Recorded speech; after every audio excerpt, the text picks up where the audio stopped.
Welcome to 360 Tamil. இன்னைக்கு இந்த வீடியோல நம்ம எந்த படத்தோட எக்ஸ்பிளனேஷன் பத்தி பார்க்க போறோம்னா, தெலுங்குல இப்ப ரீசெண்டா வெளியே இருக்க எம்ஆர்பி நீ கந்தா அப்படின்ற படத்தை பத்தி தான் பார்க்க போறோம். இது ஒரு பக்காவான கிரைம் த்ரில்லர் படம்னு சொல்லலாம். நீங்க எதிர்பார்க்காத நிறைய ட்விஸ்ட் அண்ட் டர்ன்ஸ்லாம் இந்த படத்துல வச்சிருப்பாங்க.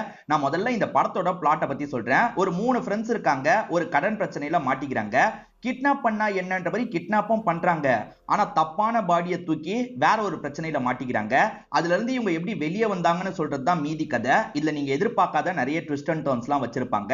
அதே சமயம் இந்த வீடியோவை நான் எந்த சேனல்ல போடுறேன்னு தெரியல. ஆனா நம்மளோட 360 2.2ன்ற சேனல் ரொம்ப மோசமா போயிட்டு இருக்கு. நான் கண்டிப்பா டிஸ்கிரிப்ஷன்ல அந்த சேனலோட லிங்கை தரேன். நீங்க அந்த சேனலை சப்ஸ்கிரைப் பண்ணி வச்சிருக்க வாய்ப்பு இருக்கு. இருந்தாலுமே அன்சப்ஸ்கிரைப் பண்ணி சப்ஸ்கிரைப் பண்ணிக்கோங்க. அப்பதான் நோட்டிபிகேஷன்லாம் கரெக்டா வரும். எக்ஸ்பிளனேஷனுக்குள்ள போறதுக்கு முன்னாடி வீடியோக்கு ஒரு லைக் போடுங்க. இந்த எக்ஸ்பிளனேஷன் பிடிச்சிருந்ததுன்னா ஐப்ன்ற ஆப்ஷனை கிளிக் பண்ணி சப்போர்ட் பண்ணுங்க. மேற்கொண்டு பேசி டைம் வேஸ்ட் பண்ணாம நம்ம நேரடியா எக்ஸ்பிளனேஷனுக்குள்ள போயிடலாம். படத்தோட ஸ்டார்டிங் சீனே குருன்ற ஒருத்தரை காட்டுறாங்க. இவரை பொறுத்த வரைக்கும் ரவுடிசம் பண்ணிட்டு இருக்காரு. இதை தாண்டி வட்டி பிசினஸ்னு சொல்லுவாங்கல்ல, அந்த மாதிரி பிசினஸ் தான் பண்ணிட்டு இருக்காரு போல. காசு தராத ஒருத்தனா பயங்கரமா இவர் டார்ச்சர்லாம் பண்ணிட்டு இருக்காரு. இவரோட அப்பா இருக்காருல, இவரோட இன்னொன்று பையன் கூட இந்த இடத்துக்கு வந்திருக்காரு. அது என்னன்னா, அப்பாக்கு 2 ஒய்ஃபுங்க. 2வது ஒய்ஃப் பையன் கூட தான் இந்த இடத்துக்கு வந்திருக்காரு போல. 2வது ஒய்ஃப் பையன் பேரு வாசு அப்படின்றது. நாலாம் உள்ள வரலப்பா அப்படின்ற மாதிரி பையன் சொல்லிடுறான். இப்ப அப்பா மட்டும் குருவை பாக்குறதுக்காக வந்துடுறாரு. அப்பாக்கும் பையனுக்கும் பெரிய ரிலேஷன்ஷிப்லாம் கிடையாது. அப்பா என்ன சொல்றாருன்னா, உன் தங்கச்சிக்கு கல்யாணம், நீ கண்டிப்பா வரணும்னு சொல்றாரு. யார் தங்கச்சி? எனக்கு அவளாம் தங்கச்சி இல்லன்ற மாதிரி இவர் மரியாதை இல்லாம பேசுறாரு. அப்பாவை 2வது கல்யாணம் பண்ணிக்கிட்டதுக்காக அசிங்கப்படுத்துற மாதிரி பேசுறாரு. இதெல்லாம் கவனிக்கிற அந்த பையன் வாசுக்கு கோவம் வந்துருது. என் அப்பாவை பத்தி ஒரு வார்த்தை பேசினேன் அவ்வளவுதான் அப்படின்ற மாதிரி சொல்றான். சோ 2 பேருக்குள்ளேயும் ஒரு கிளாஷ் போயிட்டு இருக்கிறது நமக்கு தெரிய வருது. ஒரு ஸ்டேஜ்ல இந்த வாசு இருக்கார்ல, வாங்கப்பா கிளம்பலான்ற மாதிரி அப்பாவை கூட்டிட்டு கிளம்பிடுறாரு.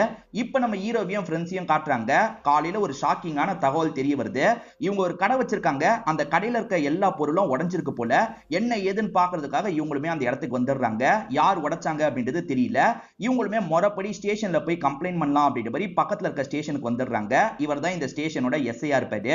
இப்ப எஸ்ஐ கிட்ட விஷயத்த சொல்லும் போது, கவலைப்படாதீங்க, நான் ஆளுங்களை அனுப்பி செக் பண்றேன். சரி, என்னதான் பிரச்சனை? யாரு கூட எல்லாம் 7.5 இழுத்து வச்சிருக்கீங்க, என்கிட்ட சொல்லுங்கன்ற மாதிரி இவர் கேட்கிறாரு. சார், நாங்க நிறைய பேர்கிட்ட 7.5 இழுத்து வச்சிருக்கோன்ற மாதிரி இவங்களுமே பிளாஷ்பேக்க சொல்ல ஆரம்பிக்கிறாங்க. இவங்க 3 பேரோட பேரு மனு, ரமேஷ், பிரவீன் அப்படின்றது. இதுல முதல்ல நமக்கு ரமேஷ் அப்படின்ற நபரை காட்டுறாங்க. இவரை பொறுத்த வரைக்கும் அந்த பைக் டாக்ஸி ஓட்டுவாங்கல்ல, அந்த வேலை தான் பார்த்துட்டு இருக்காரு. இவர் எல்லார்கிட்டயும் கொஞ்சம் கோவமா பேசுறாரு போல. சார், நீங்க கோவமா பேசுறதுனால எல்லாருமே ரேட்டிங்க கம்மியா போட்டிருக்காங்க. இன்சென்டிவ் கட் ஆகும் சார், பாத்துக்கோங்க. இன்சென்டிவ் வேணும்னா நீங்க நல்ல விதமா நடந்துக்கோங்க அப்படின்ற மாதிரி பேசுற பொண்ணு சொல்றாங்க. இவரும் சரின்ற மாதிரி ஏத்துக்கிறாரு. இப்ப மீன் வாங்கிட்டு போற ஒரு நபர் வண்டியில ஏறுறாரு. ராங் ரூட்ல எல்லாம் போக சொல்றாரு. பரவாயில்ல, நம்ம கஸ்டமர் சந்தோஷத்துக்காக போலான்ற மாதிரி இவர் ராங் ரூட்ல எல்லாம் போறாரு. ஒரு ஸ்டேஜ்ல அவர் ஒய்ஃபையும் பைக்ல ஏத்திக்கிறாரு. அதே மாதிரி வழியில தான் பையன் ஸ்கூல்ன்ற மாதிரி பையனையும் ஏத்திக்க சொல்றாரு. வேற வழி இல்லாம ரமேஷ் எல்லாத்தையும் அட்ஜஸ்ட் பண்ணிடுறாரு. பரவாயில்ல, ரேட்டிங் நல்லா வந்துரும் நினைக்கும் போது ஏகப்பட்ட இடத்துல இருந்து ஃபைன் வருது. அதாவது ராங் ரூட்ல போனதுக்கு ஃபைன், ட்ரிபிள்ஸ் அடிச்சார்ல அதுக்கு ஃபைன்ன்ற மாதிரி நிறைய ஃபைன் போட்டுறாங்க.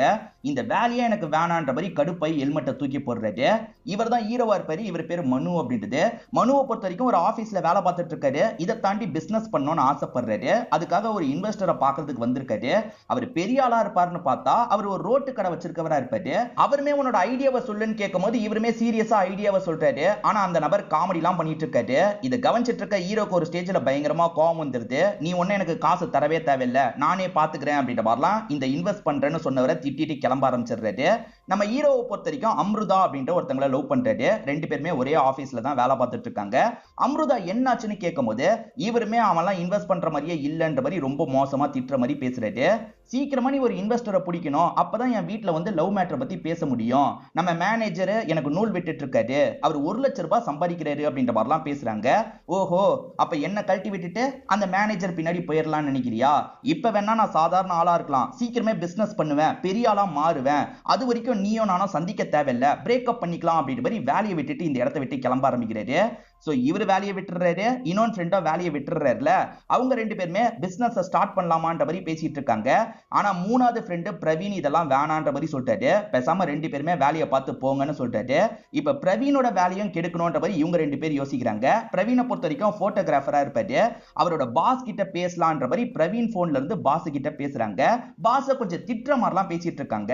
பாஸுமே பிரவீன் தான் பேசிட்டு இருக்கான் போல நினைக்கிறாரு. இதுக்கப்புறம் இந்த இடத்துல உனக்கு வேலையே கிடையாதுரா அப்படின்ற மாதிரிலாம் சொல்லிட்டாரு. இப்ப இவங்க இருக்காங்கல்ல, பாஸ் உன்னை வேலையை விட்டு தூக்கிட்டாராம் அப்படின்ற மாதிரி பிரவீன் கிட்ட சொல்றாங்க. பிரவீனுக்கும் புரிய மாட்டேங்குது, ஏன் எதுக்குன்னு பாஸ் கிட்ட பேசலாம்னு பாக்குறாரு. ஆனா பாஸ் இதுக்கப்புறம் நீ வேலை பக்கமே வரக்கூடாது அப்படின்ற மாதிரி சொல்லிடுறாரு. ஃப்ரெண்ட்ஸுங்க தான் ஏமாத்தி கெடுத்து விட்டுருக்காங்கன்றது பிரவீனுக்கு தெரிய மாட்டேங்குது. சரி வேற வழி இல்ல, நானுமே உங்க கூட பிசினஸ் பிளான்ல சேர்ந்துக்கிறேன்ற மாதிரி சொல்றாரு. பிசினஸ்னா நிறைய காசு தேவையில்ல, எல்லாருமே நம்ம வீட்டுக்கு போலாம், முடிஞ்ச அளவுக்கு காசு ஏற்பாடு பண்ணிட்டு வரலான்ற மாதிரி பேசிக்கிறாங்க. இவங்க எல்லாரோட வீடுமே வந்து கிராம பகுதியில தான் இருக்கும். எல்லாருமே அவங்க வீட்டுக்கு கிளம்ப ஆரம்பிக்கிறாங்க. இப்ப ஹீரோவும் வீட்டுக்கு வந்து ஒரு 10 லட்சம் ரூபாய் வேணும்னு கேக்குறாரு.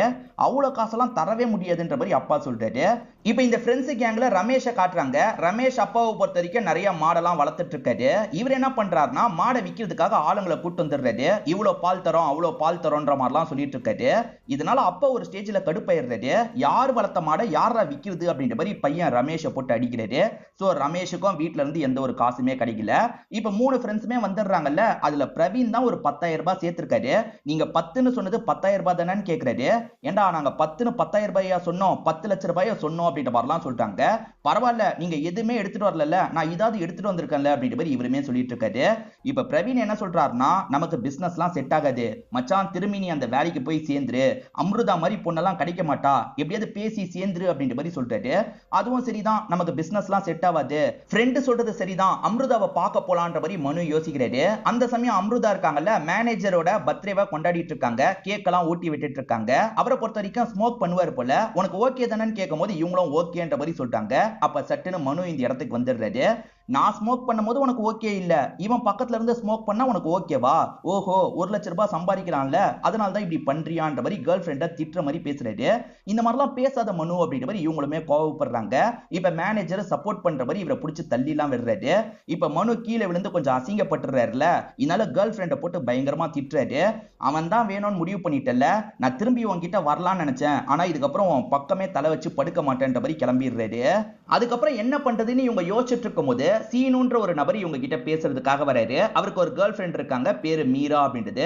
சீனுவை பொறுத்த வரைக்கும் வட்டிக்கு காசெல்லாம் வாங்கி தருவார் போல. 10% நான் கமிஷன் எடுத்துப்பேன், உங்களுக்கு ஓகேவான்ற மாதிரி பேசும்போது எங்களுக்கு ஓகே அப்படின்ற மாதிரி இவங்களுமே ஏத்துக்கிறாங்க. அப்ப நாளைக்கு இந்த இடத்துக்கு வந்துருங்கன்னு சீனு சொல்றாரு. சீனு எங்க வர வச்சிருக்காருன்னா, ஸ்டார்டிங் குருன்னு ஒருத்தரை காமிச்சாங்கல்ல, அவரோட இடத்துக்கு தான் வர வச்சிருக்காரு. எவ்வளவு காசு வேணும்னு கேட்கும்போது 50 லட்சம் ரூபான்னு சொல்றாங்க. சரி ஷூரிட்டிக்கு என்ன வச்சிருக்கீங்கன்னு கேக்குறாரு. ஷூரிட்டிக்கு ஏதாவது வச்சிருந்தா நாங்க பேங்க்குக்கு போயிருக்க மாட்டோமா, எதுக்கு உங்ககிட்ட வரோம், ஷூரிட்டிக்கெல்லாம் எதுவுமே இல்லன்ற மாதிரி சொல்றாங்க. சரி ஓகே, அப்ப நான் சொல்ற இடத்துல நீங்க சைனை போடணும், ஏன் எதுக்குன்னா கேட்க கூடாதுன்னு சொல்றாரு. அதெல்லாம் நாங்க கேட்க மாட்டோம், சைனை போடுறோன்ற மாதிரி இவங்க 3 பேருமே ஏத்துக்கிறாங்க. சரி உள்ள வாங்கன்ற மாதிரி சீனு இருக்காரு பாத்தீங்களா, குரு கிட்ட பேச ஆரம்பிக்கிறாரு. நமக்கு தெரிஞ்ச பசங்க தான் 50 லட்சம் ரூபாய் வேணுமான்னு சொல்லும் போது அவருமே தரேன், ஒருவேளை நீங்க காசு திரும்பி தரலனா வெளிநாட்டுக்கு அனுப்பி வச்சிருவோன்னு சொல்றாரு. பரவாயில்ல இதுவும் நல்ல டீலா தான் இருக்கு, ஒருவேளை நம்ம பிசினஸ் சரியா போலனா வெளிநாட்டுல வேலை பார்த்து பொழைச்சுக்கலான்ற மாதிரிலாம் யோசிக்கிறாங்க. ஆனா இவர் வெளிநாட்டுக்கு இவங்களோட ஆர்கனை கொண்டு போயிடுவேன்ற மாதிரி சொல்லியிருப்பாரு. அதை இவங்க 3 பேருமே தப்பா புரிஞ்சுக்கிறாங்க. சீக்கிரமா சைனை போடுங்கன்ற மாதிரி சொல்லிட்டாரு. சீனு இருக்காருல, அதை படிக்க கூட விட மாட்டாரு. சீக்கிரமா சைனை போடுங்க சைனை போடுங்கன்னு சொல்லிட்டாரு. இவங்க 3 பேருமே படிக்காமையே சைனை போடுறாங்க. இப்ப 50 லட்சம் ரூபாய் வாங்கிட்டு கிளம்பிடுறாங்க. அப்புறம் என்ன பிசினஸ் ஆரம்பிச்சிட்டீங்களா அப்படின்னு கேட்கும்போது இவங்களுமே ஆரம்பிச்ச விஷயத்தை பத்தி சொல்றாங்க. அது என்னன்னா, நிறைய பேருக்கு ஸ்ட்ரெஸ் வரும்போது பொருளை உடைச்சா கொஞ்சம் ரிலீவா ஃபீல் பண்ணுவாங்கல்ல, அந்த மாதிரி பணக்காரங்களுக்காக ஒரு இடத்தை நாங்க அமைச்சோன்ற மாதிரி ஹீரோ சொல்லிட்டாரு. அது ஒர்க் அவுட்டும் ஆகுது. நிறைய பேர் ஸ்ட்ரெஸ்ஸை குறைக்கிறதுக்காக அந்த இடத்துக்கு வராங்க, அங்க இருக்க பொருள் எல்லாத்தையும் அடிச்சு உடைச்சிட்டு இருக்காங்க. சோ பிசினஸ் நல்லபடியா போகுது பாத்தீங்களா. இவங்களுக்குமே நிறைய காசெல்லாம் கிடைச்சிட்டு இருக்கு. இவங்களுமே ஜாலியா கொண்டாடிட்டு இருக்காங்க. எப்படியோ நம்ம வட்டியெல்லாம் அடைச்சிடலாம், அசலையும் அடைச்சிடலான்ற மாதிரி யோசிச்சுட்டு இருக்காங்க. திடீர்னு பார்த்தா அங்க இருக்க பொருள் எல்லாத்தையும் வேற யாரோ அடிச்சு உடைச்சிருக்கிறது தெரிய வருது. இந்த சமயம் வந்து எஸ்ஐயோட ஆள் இருக்காரு, விசாரிச்சு கண்டுபிடிச்சிடுறாரு. எஸ்ஐ என்ன சொல்றாருன்னா, உங்ககிட்ட ஸ்ட்ரெஸ் குறைக்கிறதுக்காக வந்தாங்கல்ல, அவங்களுக்கு ஸ்ட்ரெஸ் குறையாம வீட்டுக்கு போய் பசங்களை கொஞ்சம் அடிச்சிருக்காங்க. இதுல கடுப்பான எல்லா பசங்களும் அந்த இடமே இருக்க கூடாதுன்றதுக்காக காலி பண்ணிருக்காங்க. அந்த பசங்க கிட்ட எல்லாம் போய் பிரச்சனை பண்ண முடியாது, திரும்பி அந்த காசெல்லாம் உங்களுக்கு கிடைக்காது, வேற ஏதாவது பண்ணிக்கோங்கன்ற மாதிரி எஸ்ஐ சொல்றாரு. என்ன சார் நீங்களே இப்படி பேசுறீங்க, இப்ப நாங்க என்ன சார் பண்றதுன்னு கேட்கும்போது எனக்கு தெரியாதுப்பா நீங்க கிளம்புங்கன்ற மாதிரி சொல்றாரு. அப்ப காசெல்லாம் போச்சா அப்படின்ற மாதிரி புலம்பிக்கிட்டே இவங்களும் இங்க இருந்து கிளம்புறாங்க. இன்னும் கொஞ்ச நாள்ல குரு கிட்ட இவங்க வட்டி காசை தரணும்ல, அதுக்கு என்ன பண்றதுன்னு யோசிச்சுட்டு இருக்கும் போது ரமேஷ்மே ஒரு ஐடியாவை தராரு. ஒருத்தன் கிரவுட் ஃபண்டிங் மாதிரி வாங்கி அது மூலியமா கல்யாணம் பண்ணிருக்கான், எமோஷனலா பேசினதுனால நம்ம ஆளுங்களும் காசெல்லாம் தந்திருக்காங்க, இந்த மாதிரி நம்ம ட்ரை பண்ணி பார்க்கலாம்ன்ற மாதிரி சொல்லிட்டாரு. அதனால இவங்க என்ன பண்றாங்கன்னா பிரவீனுக்கு உடம்புல ஒரு ப்ராப்ளம் அப்படின்ற மாதிரி பேச ஆரம்பிக்கிறாங்க. எங்க ஃப்ரெண்டுக்கு இந்த மாதிரி ஒரு ப்ராப்ளம், சீக்கிரமா செத்து போயிடுவான், அதுக்குள்ள அவனை சந்தோஷப்படுத்தணும்னு நாங்க ஆசைப்படுறோம், அதுக்கு ஏதாவது காசு இருந்தா தாங்க அப்படின்ற மாதிரிலாம் கேட்டுட்டு இருக்காங்க. இப்ப காலையில சமயம் எவ்வளவு காசு வந்திருக்குன்னு பார்க்கலான்னு பார்த்தா காசெல்லாம் வரல, எல்லாருமே அசிங்க அசிங்கமா திட்டி வச்சிருக்காங்க. ஏண்டா ஏமாத்துறத கூட ஒழுங்கா பண்ண மாட்டீங்களா, வீடியோவை முழுசா பாருங்கடா அப்படின்ற மாதிரி கமெண்ட் பண்ணிருக்காங்க. என்ன வீடியோல பிரச்சனைன்ற மாதிரி இவங்களும் வீடியோவை முழுசா பாக்குறாங்க. அப்பதான் இவங்க டிஸ்கஸ் பண்ணதுமே அதுல வந்துட்டு இருக்கு. அதாவது இவங்க 3 பேர் இப்படி நடி அப்படி நடின்ற மாதிரி சொல்லிட்டு இருக்காங்கல்ல, அதுவுமே வந்துட்டு இருக்கு. அட பாவி, இத கூட எடிட் பண்ணாம தான் போட்டியான்ற மாதிரி அவரை போட்டு எல்லாருமே திட்டிட்டு இருக்காங்க. திரும்பி ஏமாத்தலாம்னு நினைச்சா யாருமே நம்ப மாட்டாங்கல்ல, என்ன பண்றதுன்னு யோசிச்சுட்டு இருக்கும் போது அந்த குருவோட அசிஸ்டன்ட் இந்த இடத்துக்கு வந்துடுறான். குரு கூப்பிடுறாரு, வாங்கன்ற மாதிரி கூப்பிடுறான். ஐயோ, குரு என்ன சொல்ல போறாரோ தெரியலன்ற மாதிரி இவங்க பயந்துகிட்டே தான் அந்த இடத்துக்கு வந்துட்டு இருக்காங்க. ஆனா இன்னைக்கு குருவோட பிறந்த நாள் போல, ஒருவேளை இந்த ஃபங்க்ஷனுக்காக தான் கூப்பிட்டிருக்காரு போல, நம்மளும் அப்படியே மெயின்டைன் பண்ணலாம் அப்படின்ற மாதிரி 3 பேருமே யோசிக்கிறாங்க. இப்ப மத்தவங்க வாங்கின கிஃப்ட தர மாதிரி இவங்களுமே அந்த இடத்துக்கு வந்துடுறாங்க. கிஃப்ட் தரதெல்லாம் இருக்கட்டும், வட்டி காசை எப்ப தருவீங்கன்னு கேக்குறாரு. அண்ணா எப்படியாவது சீக்கிரமா தந்துடுறோம் அப்படின்ற மாதிரி இவங்களுமே இந்த இடத்துல சமாளிச்சிட்டு இருக்காங்க. நீங்க தரலனா சோமாலியாக்கு அனுப்பி வச்சிருவேன்ற மாதிரி சொல்லிட்டாரு. சோமாலியால என்ன வேலையா இருக்கும்ன்ற மாதிரி இவங்களுமே சீனு கிட்ட விசாரிக்கிறதுக்காக வராங்க. டே, உங்களை அவர் அனுப்ப மாட்டாரா, உங்க ஆர்கனை அனுப்புவாரா அப்படின்ற மாதிரி இப்பதான் சீனு சொல்றாரு. அடப்பாவி, இது எதுக்காகடா முன்கூட்டியே சொல்லன்னு கேட்கும் போது, முன்கூட்டியே சொல்லியிருந்தா நீங்க சைனை போட்டிருக்க மாட்டீங்கல்ல, அதனால தான் சொல்லல அப்படின்ற மாதிரி சொல்றாரு. இதே சமயம் குருவோட அப்பா வாழ்த்துக்கள் சொல்றதுக்காக வந்திருப்பாரு, பத்திரிக்கையும் தரலாம்னு நினைக்கிறாரு. ஆனா இப்பயும் குரு இருக்காருல, அப்பாவை ரொம்ப அசிங்கப்படுத்துறாரு. என் அம்மா இறந்து போய் கொஞ்ச நாள் கூட ஆகல, அதுக்குள்ள வேற ஒருத்தைய வீட்டுக்கு கூட்டு வந்தல, அதை என்னால ஏத்துக்கவே முடியாதுன்ற மாதிரி கோவப்படுறாரு. உன்னை வளர்க்கறதுக்காக தான் கூட்டு வந்தேன்னு அப்பா சொல்றாரு. ஆனா இவர் ஏத்துக்காம அப்பாவை பிடிச்சி கீழே தள்ளி விடுறாரு. அப்பாக்கு நெஞ்சொலி வேற வந்துருது. இதை பாக்குற இந்த 3 பேர் இருக்காங்கல்ல, உடனே ஹாஸ்பிட்டலுக்கு கொண்டு போகணும் அப்படின்ற மாதிரி வேக வேகமா கொண்டு வந்து ஹாஸ்பிட்டல்ல சேர்த்துடுறாங்க. ஆக்சுவலா இவருக்கு இன்னொன்னு பையன் இருக்கான்ல, அந்த வாசு இந்த இடத்துக்கு வந்துடுறான். என்ன ஏதுன்ற மாதிரிலாம் டாக்டர் கிட்ட விசாரணை பண்ணிட்டு இருக்கான். இவங்க தான் கொண்டு வந்து சேர்த்திருக்காங்கன்னு தெரிய வருது இல்ல, அதனால வாசு இவங்க 3 பேருக்கும் நன்றி எல்லாம் சொல்லிட்டு இருக்கான். பரவாயில்ல இருக்கட்டும் அப்படின்ற மாதிரி இவங்களுமே சொல்லிட்டு இருக்காங்க. இப்ப குரு இந்த இடத்துக்கு வந்துடுறாரு. அப்பா ரொம்ப மோசமான நிலைமையில இருக்காருல்ல, அப்பா செத்துட்டா மாலை போடலான்றதுக்காக இந்த இடத்துக்கு வந்திருக்காரு போல. இப்பெல்லாம் பண்ணாதன்ற மாதிரி வாசுவும் சண்டை போட்டுட்டு இருக்கான். அப்பன்னு பார்த்து டாக்டர் அவர் இறந்து போயிட்டாருன்ற மாதிரி சொல்லிட்டாரு. இதை கேட்கிற அம்மாவால ஏத்துக்க முடியல, மயங்கி விழுந்துடுறாங்க. இப்பயுமே இந்த குரு நக்கல் பண்ணிக்கிட்டே இங்க இருந்து கிளம்புறாரு. இப்ப நான் ரொம்ப சந்தோஷமா இருக்கேன்டா, அதனால இன்னும் கொஞ்ச நாள் வேணா நீங்க டைம் எடுத்துக்கோங்க, கருமாதி முடிஞ்சதுக்கு அப்புறம் காசை தந்தா போதும்ன்ற மாதிரி இந்த இடத்தை விட்டு கிளம்ப ஆரம்பிக்கிறாரு. அப்படி பார்த்தா கூட இன்னும் 2-3 நாள் தானே டைம் இருக்கு, என்ன பண்றது அப்படின்ற மாதிரி இவங்களுமே இந்த இடத்துல யோசிச்சுட்டு இருக்காங்க.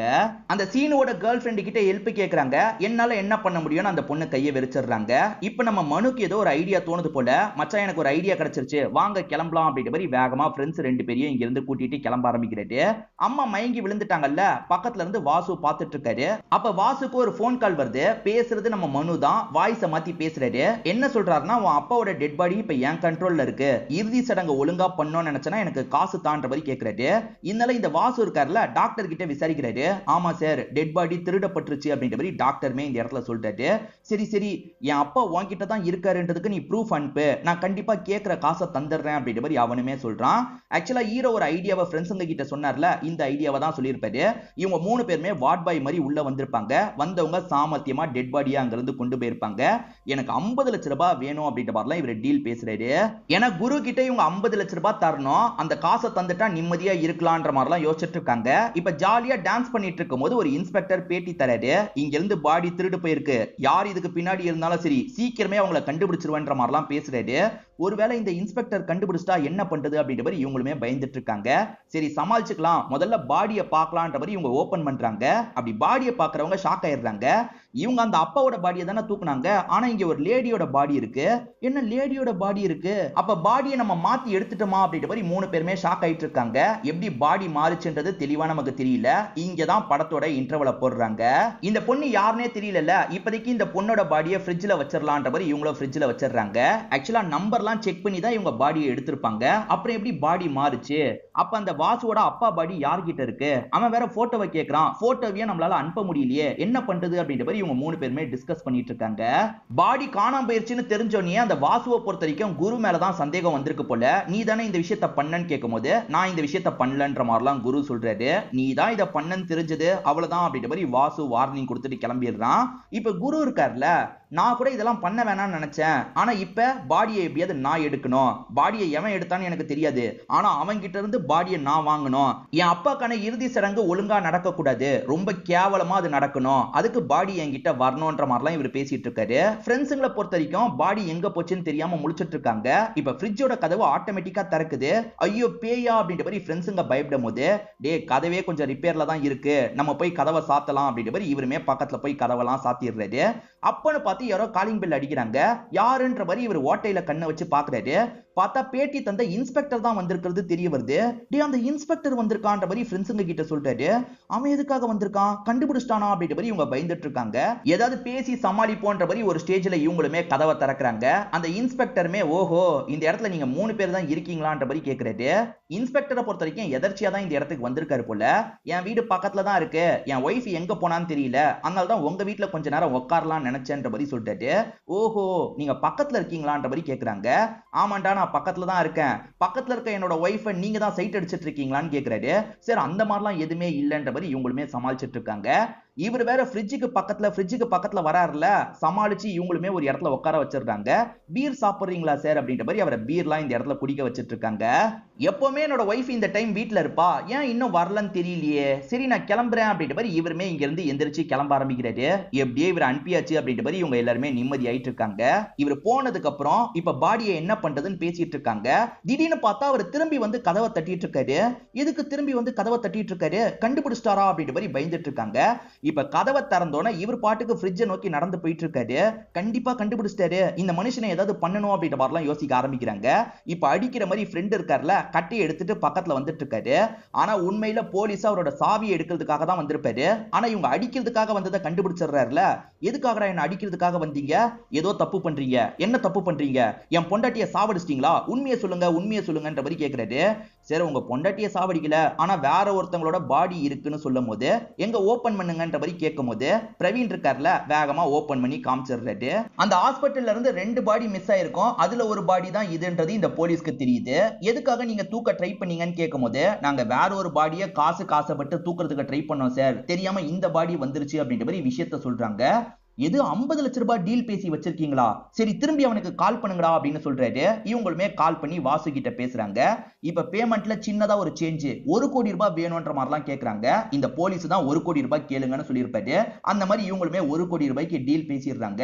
சரி ஆனா பாடி தான் எங்க கிட்ட இல்லையேன்னும் போது, அது ஒன்றும் பிரச்சனை இல்ல, நான் தானே அந்த கேஸை விசாரணை பண்றேன், பாடியை சீக்கிரமா கண்டுபிடிச்சிடுறேன், அது மூலியமா எப்படியாவது 1 கோடி ரூபாய் வாங்கி நீங்க 50 லட்சம் எடுத்துக்கோங்க, நான் 50 லட்சம் எடுத்துக்கிறேன்ற மாதிரி சொல்றாரு. எங்களுக்கு ஓகேன்ற மாதிரி இவங்களும் ஏத்துக்கிட்டு இந்த இன்ஸ்பெக்டரை இங்க இருந்து அனுப்பி வச்சிடுறாங்க. கொஞ்ச நேரத்துல அம்ருதா இந்த இடத்துக்கு வந்திருக்காங்க. நாளைக்கு காலையில ஹீரோக்கு பிறந்த நாள், அதனால தான் அட்வான்ஸா விஷ் பண்றதுக்காக வந்திருக்காங்க. நீ என்ன தப்பா புரிஞ்சுக்கிட்ட, மேனேஜர் மேல எனக்கு இன்ட்ரெஸ்டே கிடையாது, உன் மேலதான் எனக்கு இன்ட்ரெஸ்ட் இருக்கு, நானுமே கோவத்துல தப்பா பேசிட்டேன், மன்னிச்சிடு அப்படின்ற மாதிரிலாம் சொல்றாங்க. நீ போனதுக்கு அப்புறம் புதுசா ஒருத்தங்க வேலைக்கு சேர்ந்தாங்க, 2 நாளா ஆபீஸ்க்கு வரல, அவங்க பேரு மந்தாகினி அப்படின்ற மாதிரிலாம் இவங்க சொல்லிட்டு இருக்காங்க. அப்படியா, போட்டோவை காட்டுன்ற மாதிரி இவரும் வாங்கி பாக்குறாரு. இவங்க டெட் பாடியா ஒருத்தங்களை வச்சிருக்காங்கல்ல, அவங்க தான் மந்தாகினின்னு தெரிய வருது. சரி கேக்க வெட்டலான்ற மாதிரி கேக்க வெட்டிட்டு இருக்காங்க. அப்பன்னு பார்த்து ஃப்ரிட்ஜ் திரும்பி ஓபன் ஆயிருது. டெட் பாடியை பார்த்துட்டா பிரச்சனை இல்ல, அதனால இவருமே வந்து எங்களுக்கு வேற ஒரு வேலை இருக்கு, நீ இப்போதைக்கு கிளம்பு அப்படின்ற மாதிரி கேர்ள் ஃப்ரெண்டை வெளியே தள்ளி கதவை சாத்திடுறாரு. இவனுக்கு என்ன ஆச்சுன்ற மாதிரி கேர்ள் ஃப்ரெண்ட் யோசிக்கிறாங்க. பாடி காணாம போனதா அம்மாக்கு தெரியாது இல்ல, வாசுவும் அம்மாக்கு தெரியாம மெயின்டைன் பண்ணும் அப்படின்ற மாதிரி நினைச்சிட்டு இருக்காரு. எப்படியாவது பாடியை கண்டுபிடிக்கணும், பாடி எங்க தான் இருக்குன்னு ஆளுங்க கிட்ட பேசிட்டு இருக்கும் போது பாடி யார்கிட்ட இருக்குன்றதை ரிவீல் பண்றாங்க. சீனு மீரான்னு 2 பேரை காமிச்சாங்கல்ல, அவங்க கிட்ட தான் பாடி இருக்கு. அது என்னன்னா ஹீரோ பிளான் போட்டதை இந்த மீரான்ற பொண்ணு கவனிச்சிருப்பா, சீனு கிட்ட சொல்லி இவ தூக்கலான்ற மாதிரி ஐடியா பண்ணிருப்பா. சோ இப்ப இவங்க கிட்ட பாடி இருக்குல்ல, இவங்களுமே வாசு கிட்ட 1.5 கோடி ரூபாய் வேணும்ன்ற மாதிரி கேக்குறாங்க. என்னடா மாத்தி மாத்தி கேக்குறீங்க, நீ உண்மையிலேயே பாடியை வச்சிருக்கியா, போட்டோவை அனுப்பும் போது இவருமே போட்டோவை அனுப்பி வச்சிடுறாரு. சோ இவங்க கிட்ட தான் பாடி இருக்குன்னு தெரிஞ்சோட இவருமே இன்ஸ்பெக்டருக்கு கால் பண்ணி பேசுறாரு. ஒருத்தன் 1.5 கோடி ரூபாய் கேட்டிருக்கான் சார், அவங்க கிட்ட தான் பாடி இருக்கு, நீங்க கொஞ்சம் ஹெல்ப் பண்ணுங்க அப்படின்னும் போது கண்டிப்பா ஹெல்ப் பண்றேன் அப்படின்ற மாதிரி இவருமே ஏத்துக்கிறாரு. இப்ப சீனு இருக்காரு பாத்தீங்களா, ஒரு பார்க்கிங் ஏரியால வச்சு இந்த டீலை பண்ணிக்கலாம்ன்ற மாதிரி சொல்றாரு. வாசுவும் சரின்ற மாதிரிலாம் ஏத்துக்கிறாரு. இப்ப இந்த இன்ஸ்பெக்டர் என்ன பண்றாருன்னா ஹீரோக்கும் ஃப்ரெண்ட்ஸுங்களுக்கும் கால் பண்றாரு. எவன் பாடியை வச்சிருக்கானோ அவன் டீல் பேசியிருக்கான், அவன் பாடியை வச்சோன்னா நீங்க அந்த பாடியை தூக்கிடணும் அப்படின்ற மாதிரிலாம் சொல்றாரு. சரி சார் அதே மாதிரி பண்ணிடுறோம் அப்படின்ற மாதிரி இவங்களுமே இந்த இடத்துல ஏத்துக்கிறாங்க. இப்ப இன்ஸ்பெக்டரும் வாசுவும் அந்த இடத்துல வெயிட் பண்ண ஆரம்பிச்சிடுறாங்க. முதல்ல சூழ்நிலை எப்படி இருக்குன்னு பார்க்கலான்னு மீரா மட்டும் இந்த இடத்துக்கு வந்திருப்பாங்க. எல்லாம் நார்மலா தான் இருக்கு. இப்ப மீரா என்ன பண்றாங்கன்னா நீ கிளம்பி வான்னு சீனு கிட்ட சொல்றாங்க. சீனுவோட கார்ல தான் பாடி இருக்கு போல. நான் வரேன்ற மாதிரிலாம் பேசிட்டு இருக்காரு. ஆனா அதுக்குள்ளேயே இவரோட காரை இங்க இருந்து கொண்டு போயிடுறாங்க. நோ பார்க்கிங்ல காரை நிறுத்தினல, ஃபைன் மாதிரி போட்டிருக்கேன், இந்த ஃபைன் அமௌண்ட்டை செட்டில் பண்ணி காரை எடுத்துக்கோன்னு சொல்றாரு. ஃபைன் அமௌண்ட் கொஞ்சம் பெருசா இருக்கும், என்ன பண்றதுன்னு தெரியாம இவர் முழிச்சிட்டு இருக்காரு. இந்த மீராவும் பிளானை கேன்சல் பண்ணிடலாமான்னு கேக்குறாங்க. இல்ல நானே டெட் பாடி மாதிரி நடிக்கிறேன், ஸ்ப்ரே அடிச்சு தப்பிச்சிடுறேன், நீ என்ன டெட் பாடியா கூட்டு போ அப்படின்ற மாதிரி இவருமே டெட் பாடி மாதிரி மாறிடுறாரு. இவங்களுமே டெட் பாடியா ஒரு இடத்துல வச்சிடுறாங்க. இங்கதான் பாடியை வச்சிருக்கேன், காசை வைன்னு சொன்னா அவருமே காசு அந்த இடத்துல வச்சிடுறாரு. இப்ப இவங்களுமே காசை எடுக்கிறதுக்காக போயிட்டு இருக்காங்க. இப்ப இன்ஸ்பெக்டருமே காசு எடுக்கிறதுக்காக இந்த பொண்ணு வராங்கல்ல, இந்த பொண்ணை லாக் பண்ணி பிடிக்கணும்ன்ற மாதிரிலாம் யோசிச்சுட்டு இருக்காரு. இவங்க காசை எடுக்கலாம்னு நினைக்கும் போது இவருமே தடுக்கிறதுக்காக வராரு. ஆனா அந்த பொண்ணை அடிச்சுட்டு கிளம்புறாங்க. அதே சமயம் இந்த கேப்ல நீங்க பாடியை எடுத்துருங்கன்ற மாதிரி இந்த 3 பேர் கிட்ட சொல்லியிருப்பாரு. இந்த 3 பேருமே பாடியை எடுக்கிறத விட பேக் எடுக்கிறது ஈஸி, நம்ம பேக் இருக்கிற இடத்துக்கு போலான்ற மாதிரி வேகமா இந்த இடத்துக்கு வந்துடுறாங்க. இங்க எதுக்காகடா வந்தீங்க, பாடியை தானே எடுக்க சொன்ன அப்படின்ற மாதிரி இன்ஸ்பெக்டர் கேக்குறாரு. இல்ல சார் அதை விட இது எடுக்கிறது ஈஸி இல்ல, அதனால தான் எடுக்கிறதுக்காக வந்தோன்னு சொல்லும் போது அதுல நான் ஃபேக் அமௌண்ட் வச்சிருந்தேன்டா அப்படின்ற மாதிரி இவருமே திட்டுறாரு. அதே சமயம் அந்த வாசுவும் ஆளுங்களும் பாடி எடுக்கிறதுக்காக வராங்க. ஆனா அந்த இடத்துல பார்த்தா பாடியை காணோம். என்ன பாடியும் தரல ஆனா காசும் வாங்கிட்டானே அப்படின்ற மாதிரி இந்த இடத்துல வாசு கோவப்பட்டு இருக்காரு. அப்ப இன்ஸ்பெக்டர் என்ன சொல்றாருன்னா நாங்க உண்மையான அமௌண்ட் வைக்கல, ஃபேக்கான அமௌண்ட் தான் வச்சோன்ற மாதிரி சொல்றாரு. அதாவது வாசுவோட அசிஸ்டன்ட் கிட்ட பேசி அமௌண்ட்டை மாத்தி இருப்பாரு. எதுக்காக இப்படி பண்ணீங்க, நமக்கு பாடி தானே முக்கியம், நம்ம ஃபேக் அமௌண்ட் வச்சதுனால தான் பாடியை தராம அவன் போயிட்டான் போல அப்படின்ற மாதிரி வாசு இந்த இடத்துல கோவப்பட்டு இருக்காரு. சரி பாடியை யார் எடுத்தாங்கன்னு ஒரு கேள்வி இருக்குல்ல, ஆக்சுவலா ரேண்டமா ஒரு நபர் தான் இதை பார்த்துட்டு ஏதோ புதையல் நமக்கு கிடைச்சிருக்கு போல, யாரும் பார்க்கறதுக்கு முன்னாடி எடுத்துட்டு போலாம் அப்படின்ற மாதிரி அவரோட ஆளு கூட சேர்ந்த மாதிரி எடுத்துட்டு போயிருப்பாரு. என்ன இருக்குன்றதை ஓபன் பண்ணலாம், இந்த இடத்துல வண்டியை நிறுத்து அப்படின்ற மாதிரி இவங்களுமே ஓபன் பண்றதுக்காக திறக்கிறாங்க. உள்ள சீனு தானே இருக்காரு, சட்டுன்னு இவங்க மூஞ்சில ஸ்ப்ரே அடிச்சிடுறாரு. அங்க இருந்து தப்பிக்க ஆரம்பிக்கிறாரு. அப்படி தப்பிச்சவரு காசு கிடைச்சிருச்சா அப்படின்ற மாதிரி அந்த பொண்ணு கிட்ட கேக்குறாரு. இல்ல ஃபேக்கான கரன்சியை வச்சு நம்மளை ஏமாத்திட்டாங்க, இவ்வளவு பிளான் போட்டோம் எல்லாமே வேஸ்ட் ஆயிருச்சு அப்படின்ற மாதிரி புலம்புறாங்க. இப்ப இன்ஸ்பெக்டரும் இவங்க 3 பேரையும் அசிங்கமா திட்டுறாரு. ஏண்டா நீங்க மட்டும் அந்த பாடியை எடுத்திருந்தீங்கன்னா நம்ம காசை வாங்கியிருக்கலாம்டா, இப்ப எல்லாமே கெட்டு போயிருச்சுடா அப்படின்ற மாதிரிலாம் திட்டுறாரு. அந்த மந்தாகினி மாதிரி உங்களையும் சாவடிச்சு ஃப்ரிட்ஜுக்குள்ள வைக்கிறேன்ற மாதிரிலாம் கோவத்துல பேசிட்டு இருக்காரு. இவருக்கு எப்படி மந்தாகினி பேரு தெரியும் அப்படின்ற மாதிரி நம்ம மனு லைட்டா ஷாக்லாம் ஆயிட்டு இருக்காரு. கொஞ்ச நேரம் புலம்பிட்டு இருக்கவரு நல்லா சரக்கடிக்கிறாருல, அதனால படுத்து தூங்க ஆரம்பிச்சிடுறாரு. இப்ப நல்லா தூங்கி கண்முழிக்கும் போது இவங்க இவரோட கண்ணை வச்சு மிரட்ட ஆரம்பிக்கிறாங்க. நீ போதையில அவளோட பேரு மந்தாகினின்னு சொன்ன, அவன் மந்தாகினின்றது உனக்கு எப்படி தெரியும்னு கேட்கும் போது இவருமே ஒரு பிளாஷ்பேக்கை சொல்ல ஆரம்பிக்கிறாரு. ஆக்சுவலா அந்த மந்தாகினி ஒரு டாக வளர்ப்பாங்க, அது மிஸ் ஆயிருச்சு போல, அதனால எஸ்ஐ கிட்ட கம்ப்ளைண்ட் தரதுக்காக வராங்க. மேடம் டாக கண்டுபிடிக்கிறதுக்கு தான் நாங்க இருக்குமா, பேசாம போங்க மேடம்னு திட்டுற மாதிரி பேசுறாரு. அப்ப இன்ஸ்பெக்டர் அப்படிலாம் பேசக்கூடாது, டாக கண்டுபிடிச்சு தரதும் நம்ம வேலை தான் அப்படின்ற மாதிரி சொல்றாரு. ஏன்னா இந்த இன்ஸ்பெக்டர் லேடிஸ் விஷயத்துல வீக்கானவரா இருப்பாரு, அதனால தான் இந்த பொண்ணுக்கு சப்போர்ட் பண்ணி இவ்வளவு பேசிட்டு இருக்காரு. கவலைப்படாதீங்க நான் கண்டுபிடிச்சு தரேன்ற மாதிரிலாம் இந்த பொண்ணை பேசி அனுப்பி வச்சிடுறாரு. இந்த பொண்ணுக்காக பயங்கரமா தேடி அலைஞ்சு ஒரு ஸ்டேஜ்ல கண்டுபிடிச்சிடுறாரு. நீங்க தானே டாக் காணோம்னு சொன்னீங்க, கண்டுபிடிச்சிட்டேன் அப்படின்ற மாதிரிலாம் இந்த பொண்ணு கிட்ட ஃப்ளர்ட் பண்ற மாதிரி பேசுறாரு. அப்படியே இந்த பொண்ணு கூட இவர் பழகி இல்லீகலா ஒரு ரிலேஷன்ஷிப் உருவாகுது. அடிக்கடி இந்த பொண்ணை சந்திக்கிறதுக்காக வராரு. இவனோட வைஃப் கிட்ட சொல்லிருவேன் அவ சொல்லியிருக்கா, அதனால கொலை பண்ணிருக்கான் போலன்ற மாதிரி ஹீரோ யோசிக்கிறாரு. அப்படிதான் வச்சுக்கோயேன், ஆனா உன்னால என்னடா பண்ண முடியும், நான் தான் கொலை பண்ணேன்றதை உன்னால ப்ரூவ் பண்ண முடியுமா, உங்க 3 பேரால எதுவுமே பண்ண முடியாது, நீங்க ஒழுங்கா நான் சொன்னதை பண்ணீங்கன்னா உங்களுக்கு காசு தருவேன், நீங்களும் பொழைச்சுக்கலாம், இல்லன்னு வச்சுக்கோ உங்க 3 பேருக்கு பிரச்சனைன்ற மாதிரி மிரட்டுறாரு. அதனால இவங்களுமே கன் அந்த இன்ஸ்பெக்டர் கிட்டே தந்துடுறாங்க. பேசாம இவர் சொல்ற மாதிரியே கேட்கலான்ற மாதிரி யோசிக்கிறாங்க. இப்ப குரு இருக்கார்ல, இவங்க 3 பேரையும் கால் பண்ணி வர சொல்றாரு. ஏன் எதுக்குன்னு தெரியாம முழிச்சிட்டு இருக்காங்க. குரு சீனுவையும் அந்த பொண்ணையும் கூட வர சொல்லியிருப்பாரு போல, அவங்களுமே காசு கிடைக்கலன்னு கடுப்புல இருக்காங்க. இவங்க 2 பேருக்கு கோவாக்கு போகணுன்றது தான் ஆசையா இருக்கும். இப்ப குரு என்ன சொல்றாருன்னா, என்னோட அப்பாவோட பாடி எங்க இருக்குன்னு தெரியல, அதை யாரு கண்டுபிடிச்சு கொண்டு வந்து தரீங்களோ அவங்களுக்கு காசை தருவேன், உங்களுக்கு 50 லட்சம் ரூபாயை கழிச்சிருவேன், அதே மாதிரி உனக்கு கோவா போகணும்னு ஆசைப்படுறல, நீ எடுத்துட்டு வந்தனா உனக்கு கோவா ட்ரிப்பை ஏற்பாடு பண்ணிடுவேன்னு சொல்றாரு. சரி ஓகேன்ற மாதிரி 2 டீமை சேர்ந்தவங்களும் ஏத்துக்கிறாங்க. இப்ப நம்ம ஹீரோவும் என்கிட்ட ஒரு பிளான் இருக்குன்னு சொல்றாரு. எப்பா நீ இதுக்கப்புறம் எந்த ஒரு புது பிளானும் சொல்ல தேவையில்ல, அந்த பாடியை தேடி கண்டுபிடிச்சா போதும், ஒவ்வொரு இடமா தேட வேண்டியதான் அப்படின்ற மாதிரி ரெண்டு ஃப்ரெண்ட்ஸுங்களும் பைக் எடுத்துட்டு தேடுறதுக்காக போயிடுறாங்க. ஆக்சுவலா புடிச்சிட்டு வந்த வண்டியெல்லாம் ஒரு இடத்துல நிறுத்தி வச்சிருப்பாங்கல்ல, அங்க இருக்கவரு இந்த பாடியை கண்டுபிடிச்சிடுறாரு. இத பத்தி இன்ஸ்பெக்டர் கிட்ட சொல்றாரு. இன்ஸ்பெக்டருமே யார்கிட்டயும் இதை சொல்லாத, நான் உடனே அந்த இடத்துக்கு வரேன்ற மாதிரி வந்துடுறாரு. இந்த போலீஸுக்கு கொஞ்சோண்டு மட்டும் காசை தந்துடுறாரு. இந்த வண்டியை நான் எடுத்துக்கிறேன் அப்படின்ற மாதிரி எடுத்துட்டு இங்க இருந்து கிளம்புறாரு. இவங்களுமே ஃபைனுக்கான அமௌண்ட் வர வச்சிடுறாங்கல்ல, ஃபைனை கட்டிட்டு காரை எடுத்துக்கலாம்னு வந்துட்டு இருக்காங்க. அப்பதான் காரை இன்ஸ்பெக்டர் கொண்டு போறது தெரியுது. இன்ஸ்பெக்டரை ஃபாலோ பண்ணலாம்னு ஃபாலோ பண்ணிட்டு இருக்காங்க. இந்த விஷயத்தை எதர்ச்சியா இந்த ரெண்டு ஃப்ரெண்ட்ஸுங்க கவனிக்கிறாங்க. இந்த சீனு எதுக்காக இந்த இடத்துக்கு போயிட்டு இருக்கான், இந்த சீனுவை ஃபாலோ பண்ணலாம் அப்படின்ற மாதிரி சீனுவை இந்த இடத்துல இவங்க ஃபாலோ பண்ண ஆரம்பிக்கிறாங்க. இன்ஸ்பெக்டர் பாடியை ஒப்படைச்சு காசு வாங்கிடலாம் நினைக்கிறாரு பாத்தீங்களா. இப்ப வாய்ஸை மாத்தின மாதிரி அந்த வாசு கிட்ட பேசுறாரு. 2 கோடி ரூபாய் வேணும்னு கேட்கும்போது வாசுவும் சரின்ற மாதிரிலாம் ஏத்துக்கிறாரு. பிரச்சனை என்னன்னா, இப்ப டிராபிக் இன்ஸ்பெக்டர் கிட்ட இவர் மாட்டிக்கிறாரு. ஏற்கனவே சீனுவோட காரை ஒருத்தர் லாக் பண்ணாரு பாத்தீங்களா, இந்த வாட்டி இவரை லாக் பண்ணிடுறாரு.